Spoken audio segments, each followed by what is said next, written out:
Bonjour et bienvenue sur La Santé par Nature, un podcast sur la santé abordé sous l'angle de la prévention, naturelle et de bon sens. Car comme on le dit très justement, mieux vaut prévenir que guérir. Je suis Anthony Viau, naturopathe à Paris et à Vannes en Bretagne, et c'est avec plaisir que je vous accompagne sur les chemins de la santé naturelle.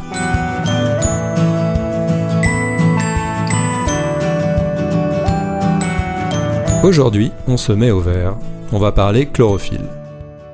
Autant vous le dire tout de suite, car je vous vois venir, je ne vais pas vous recommander les chewing-gums goût chlorophylle que j'avais l'habitude de manger quand j'étais gamin, et encore moins les cigarettes à la chlorophylle auxquelles je n'ai pour le coup jamais touché.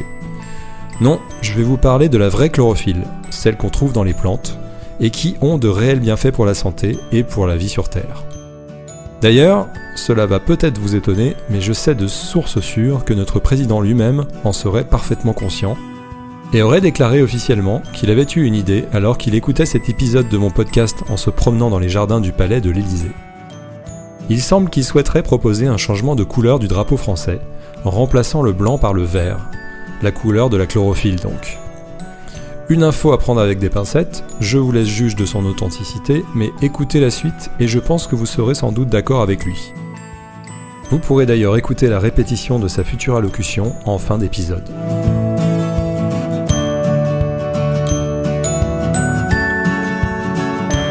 D'après vous, quel est le point commun entre la croûte du pain, l'aspect bruni de la viande cuite à la poêle, la peau grillée du poulet cuit au four ou au barbecue, la couleur légèrement roussie du pain de mie toasté, l'aspect doré et croustillant des chips, ou même les produits torréfiés tels que le café, le chocolat ou le malt de la bière? Une réaction chimique appelée réaction de Maillard. Quel rapport avec la chlorophylle, me direz-vous? Vous allez voir.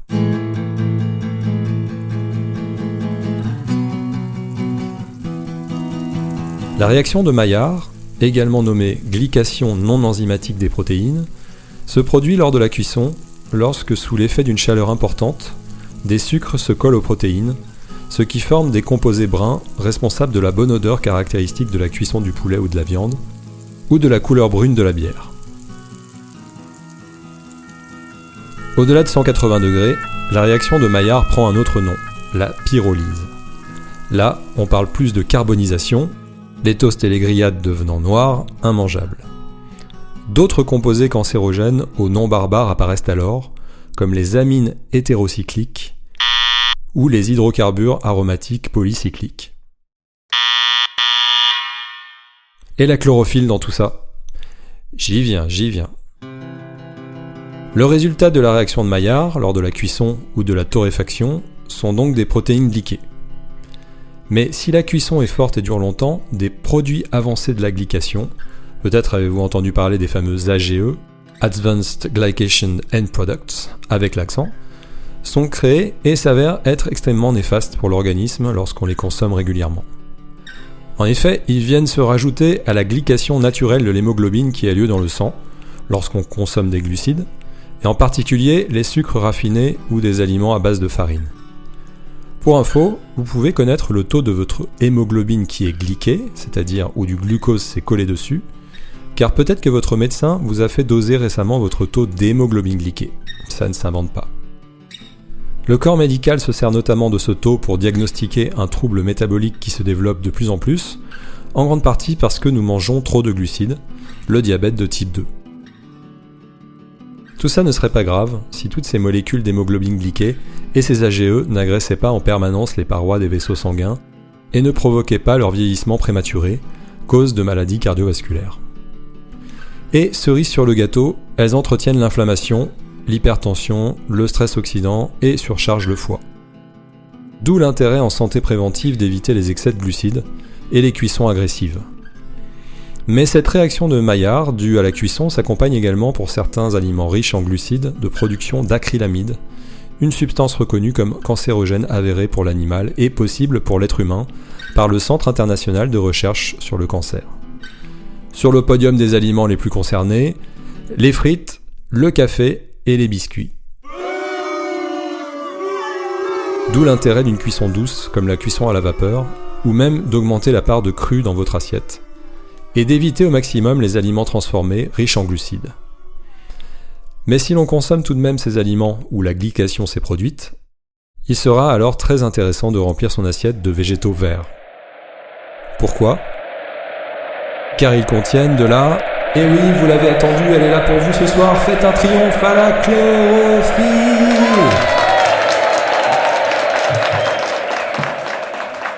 Merci beaucoup. On se calme.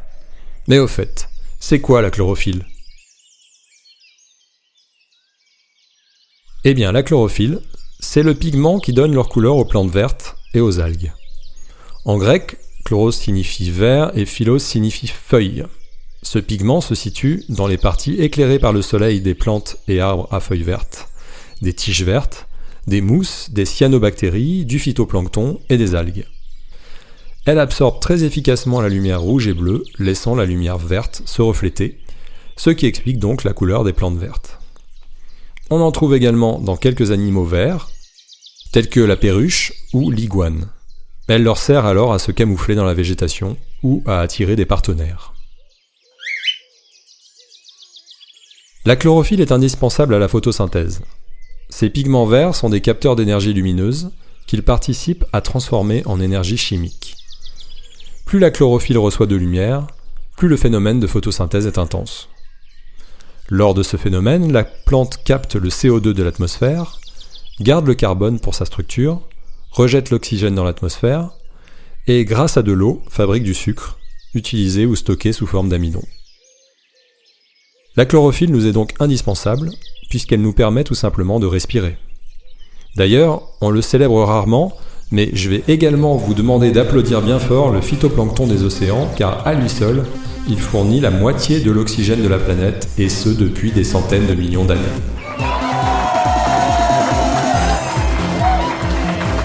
Encore une bonne raison de faire de la santé des océans une cause prioritaire.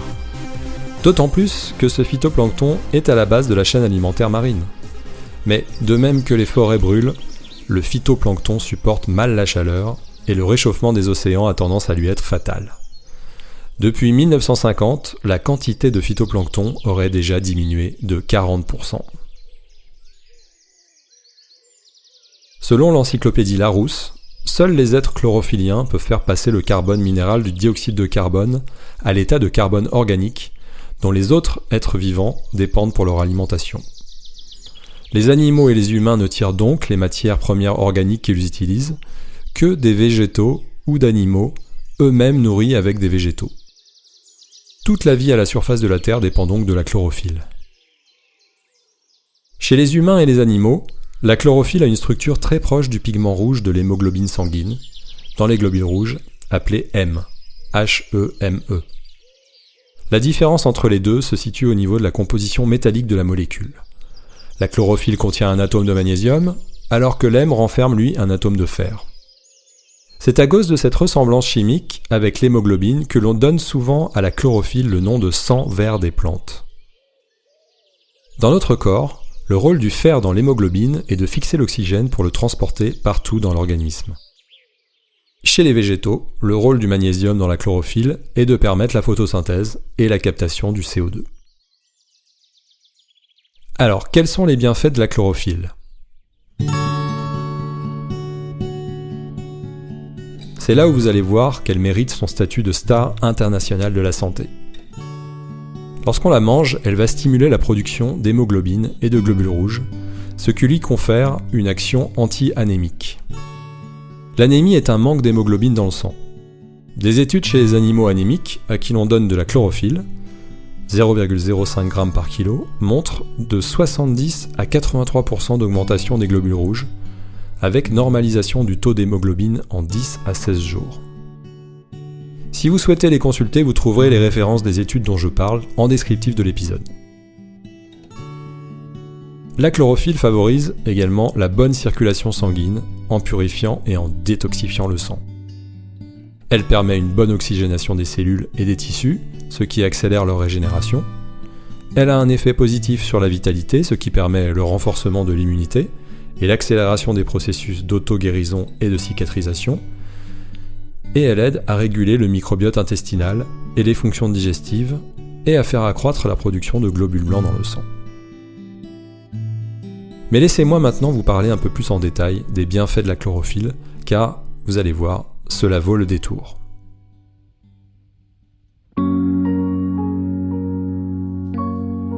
La chlorophylle contient de la vitamine K et présente donc un intérêt pour favoriser une coagulation normale du sang. Dans ce cas, c'est la vitamine K1 qui agit. Ou également une bonne calcification des os. Et là, c'est plutôt la vitamine K2 qui entre en scène. C'est une source de magnésium puisque chaque molécule de chlorophylle contient un atome de magnésium. Le magnésium participe notamment au relâchement musculaire et vasculaire, au fonctionnement des enzymes ou à la synthèse d'ATP, la molécule énergétique du corps humain. La chlorophylle contient des antioxydants tels que les caroténoïdes et les flavonoïdes qui atténuent les effets des radicaux libres, ces éléments accélérant le vieillissement de nos tissus. La consommation de chlorophylle permet donc de garder plus longtemps des vaisseaux sanguins, des tissus et une peau jeune. De plus, elle intervient dans la synthèse de vitamine A, qui elle aussi a un rôle antioxydant. La chlorophylle permet d'absorber les toxines et donc de nettoyer les intestins et le côlon, mais également d'aider le microbiote intestinal à se rééquilibrer en cas de dysbiose. Cela permet d'améliorer le fonctionnement des organes digestifs, donc de moins perdre d'énergie avec des digestions à rallonge. Au niveau de la muqueuse intestinale, la chlorophylle stimule les ondes péristaltiques, ce qui contribue à réduire la constipation. Cela n'empêche pas bien sûr de pratiquer de l'exercice physique régulièrement, indispensable à un bon transit. Moins de toxines circulantes épargneront de plus le travail du foie, et en fin de compte pourront même entraîner une meilleure haleine ou une odeur corporelle moins forte, mais également une plus belle peau ou moins de troubles menstruels. L'un des composés de la chlorophylle, le thylakoïde, favorise la sécrétion de deux hormones de la satiété, la cholécystokinine et la gréline, ce qui en fait une aide à la gestion de la faim, du grignotage et du contrôle du poids. La chlorophylle, de par notamment le magnésium qu'elle contient, est alcalinisante et ainsi joue un rôle dans la désacidification de l'organisme. Elle permet de maintenir un bon équilibre acido-basique nécessaire à un fonctionnement correct du corps humain.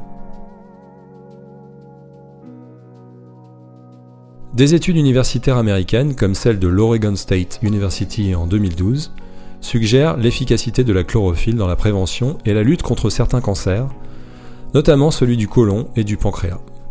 La chlorophylle agirait comme un protecteur en séquestrant les agents cancérogènes, s'ils ne sont pas trop nombreux, et en facilitant leur évacuation de l'organisme via le système digestif.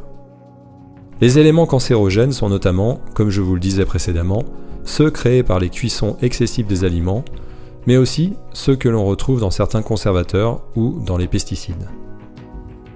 En tant qu'antioxydant puissant, elle permettrait également de combattre la croissance et la prolifération des cellules cancéreuses. Comment ? En inhibant certaines substances responsables de l'altération de notre ADN. Enfin, pour information, la chlorophylle augmenterait le nombre de globules blancs chez les enfants souffrant de leucopénie, un trouble caractérisé par la chute du nombre de globules blancs dans le sang. Dans certains cas, la chlorophylle pourrait donc prévenir cette chute, mais aussi, combinée avec des traitements conventionnels, améliorer les résultats du traitement des thrombocytopénies, c'est-à-dire le manque de plaquettes. La chlorophylle a également été utilisée pour prévenir et traiter la leucopénie liée à une chimiothérapie ou une radiothérapie.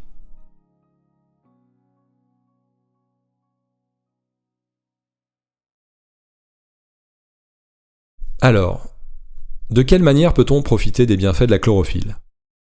Si vous voulez chaque jour vous faire une véritable transfusion de sang vert des plantes, je vous recommande de consommer quotidiennement des aliments riches en chlorophylle, c'est-à-dire les légumes verts crus ou cuits vapeur, en particulier les légumes verts à feuilles, la salade, les algues, qu'elles soient vertes, brunes ou rouges, les herbes aromatiques telles que le persil, la ciboulette, la coriandre, etc., ou encore les graines germées. Attention, la chlorophylle doit être consommée préférentiellement à l'état cru, puisque la chaleur et a fortiori la cuisson la déstructurent complètement. Les aliments verts perdent 30 à 50% de leur chlorophylle lorsqu'ils sont cuits. Comme je vous le disais au début de cet épisode, il faudrait toujours associer des légumes verts ou de la salade à la consommation de viande cuite ou d'aliments grillés pour neutraliser les composés cancérogènes issus de leur cuisson. Vous pouvez également consommer de la spiruline. Il s'agit d'une cyanobactérie d'eau douce, c'est ce qu'on appelle aussi microalgue, très riche en chlorophylle. C'est une des plus anciennes formes de vie sur Terre. La spiruline bio s'achète sous forme de poudre ou de paillettes à mettre sur vos plats, ou sous forme de compléments alimentaires. Je vous recommande également de tester les jus d'herbe de blé ou d'orge qui se trouvent en magasin bio sous forme de poudre à mélanger dans un verre d'eau et d'en faire des cures d'une cuillère à soupe à mélanger chaque matin dans un verre d'eau. Et sachez qu'il existe aussi des compléments alimentaires de chlorophylle concentré. Y a-t-il des contre-indications ? Dans tous les cas, si vous prenez des médicaments, je vous recommande de demander l'avis de votre médecin avant de prendre des compléments alimentaires. Notamment car la chlorophylle peut favoriser la coagulation sanguine. De même, les femmes enceintes ou allaitantes doivent, par précaution, éviter de prendre des compléments alimentaires contenant de la chlorophylle, ou voir avec leur médecin. Attention, si vous allaitez, sachez que le persil, riche en chlorophylle, peut stopper la lactation.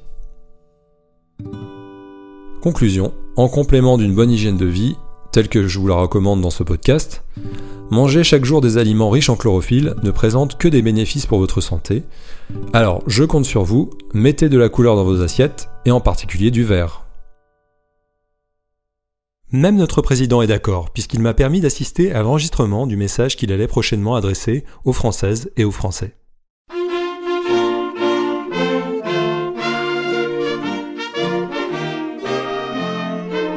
Mes chers compatriotes, j'étais l'autre jour en balade dans les jardins de l'Élysée, et toute cette verdure m'a donné une idée révolutionnaire.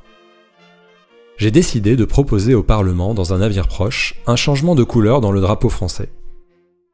Je souhaite que nous remplacions le blanc, couleur de la monarchie, par le vert. Nous aurions donc le bleu, couleur de la mer et du ciel, le vert, couleur des plantes et des arbres, et le rouge, couleur de la tomate. Bref, un drapeau vivant et résolument tourné vers l'avenir. Que cela vous plaise ou non. Alors, prenez soin de la nature, cultivez vos salades, mangez bio si vous pouvez, faites de l'exercice physique, méditez, créez du lien, et mangez des fruits et légumes verts et colorés tous les jours. Manu, tu descends m'aider à planter les salades au potager ? Oui, j'arrive chérie, je finis un truc et j'arrive, hein. Qu'est-ce que je disais ? Ah oui, française, français, pardon de vous le dire, mais vive la chlorophylle et vive la France verte.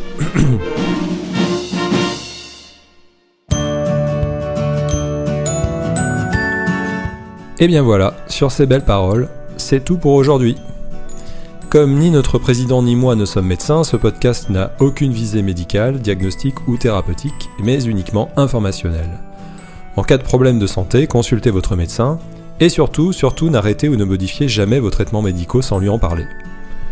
La santé par nature est un podcast que je réalise moi-même, et vous pouvez m'aider à le faire connaître en le partageant sur vos réseaux, ou en parlant autour de vous. Vous pouvez également m'écrire à l'adresse mail@antonivio.fr si vous souhaitez me dire si vous avez aimé ou pas cet épisode, si vous voulez me partager vos commentaires, ou me faire savoir si vous aimeriez que j'aborde certains sujets liés à la santé. N'hésitez pas également à vous abonner, ainsi qu'à ma newsletter pour être au courant de mon actualité. Rendez-vous au prochain épisode, et d'ici là, prenez bien soin de vous.